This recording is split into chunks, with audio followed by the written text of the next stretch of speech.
வணக்கம், இது உங்கள் தினக்கதிர். ஏப்ரல் 19ஆம் தேதி மக்களவைத் தேர்தலை முன்னிட்டு தமிழகத்தில் ஆளும் திமுக தனது தேர்தல் விளம்பரங்களை தேர்தல் அதிகாரிகளால் நிராகரித்ததை எதிர்த்து சட்டப்பூர்வ நடவடிக்கை எடுத்துள்ளது. இந்த முடிவுகளை எதிர்த்து அக்கட்சியின் அமைப்புச் செயலாளர் R.S. பாரதி மனு தாக்கல் செய்துள்ளார். மாநில அளவிலான சான்றளிப்புக் குழு ASLCC பல விளம்பரப் பொருட்களுக்கு முன் சான்றிதழை வழங்க மறுத்துவிட்டது. இதில் இந்தியாவை பாதுகாக்க ஸ்டாலின் அழைப்பு விடுக்கிறார்.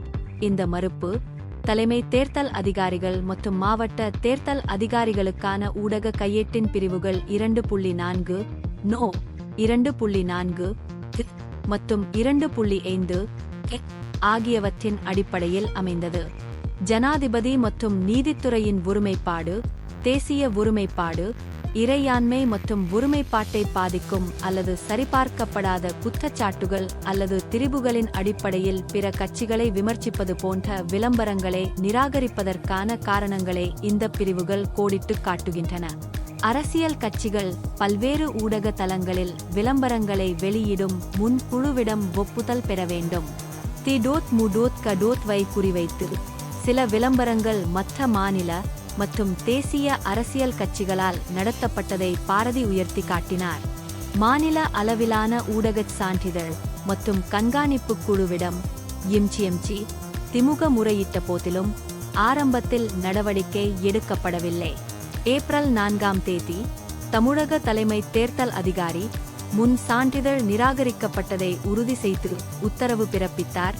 இது முறையான பரிசீலனையின்றி இயந்திரத்தனமாகச் செய்யப்பட்டதாக பாரதி குற்றம் சாட்டினார். வக்கீல் மனுராஜ் மூலம் தாக்கல் செய்யப்பட்ட மனுக்கள் தலைமை நிர்வாக அதிகாரியின் உத்தரவு மனதின் செயலிழப்பை காட்டுவதாகவும் தன்னிச்சையானது, தீங்கிழைக்கும் மற்றும் அதிகார துஷ்பிரயோகம் என்றும் வாதிடுகிறது. விசாரணைக்கு எந்த வாய்ப்பும் வழங்கப்படாததால் இயற்கை நீதியின் கொள்கைகளை மீறுவதாகவும் அவர்கள் கூறுகின்றனர். தலைமை நிர்வாக அதிகாரியின் முடிவை ரத்து செய்ய நீதிமன்றத்தின் தலையீட்டை மனுக்கள் கோருகின்றன மற்றும் போட்டியிட்ட விளம்பர வீடியோக்களுக்கு முன் சான்றிதழ் வழங்க சம்பந்தப்பட்ட அதிகாரிகளுக்கு உத்தரவிட வேண்டும். இந்த வழக்கு தலைமை நீதிபதி வி. கங்கபூர்வாலா மற்றும் நீதிபதி ஜே. சத்யநாராயண பிரசாத் ஆகியோர் அடங்கிய அமர்வு முன் திங்கள்கிழமை விசாரணைக்கு வந்தது. இது உங்கள் தினக்கதிர். நன்றி.